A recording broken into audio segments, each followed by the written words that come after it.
Russia already takes up 1/8 of all the inhabited land on the planet, and now it has its eyes on one of its European neighbors, Ukraine.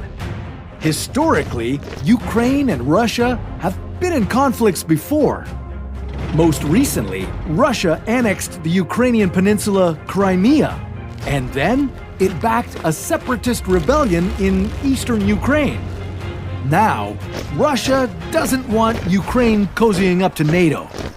It wants NATO out of Eastern Europe, period. And even though Russia isn't a member of NATO to make decisions on such things, with one of the most powerful militaries in the world, Russia might feel like it can play by its own rules. Okay, let's back up a little. First, you might be wondering what NATO is. Well, NATO is the North Atlantic Treaty Organization, and right now it includes 30 members. The United States, Canada, Netherlands, and the United Kingdom are among them.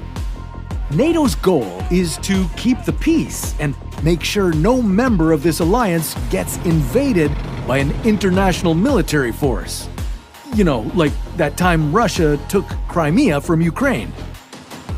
Now, Ukraine is not yet a member of NATO, but it has shown interest in joining it. And that doesn't sit well with Russian President Vladimir Putin. Putin is already a little freaked out that NATO is training Ukrainian troops and some members are supplying its army with weapons. So he's decided to go about it with the good old method of persuasion. He's threatening to start a war. Now, with a defense budget of $42 billion, Russia puts a lot of love and money into its military. Russia's army counts 3.5 million recruits. And it has tanks. 13,000 of them. No other country in the world has this many.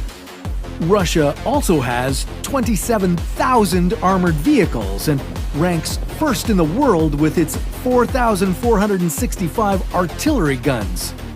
And then there's also Russia's nukes to worry about. All 6,257 of them. These can be launched from aircraft, subs, or missiles. But if Russia decided to attack, chances are it wouldn't start on land. No, the first strike would likely come from the air,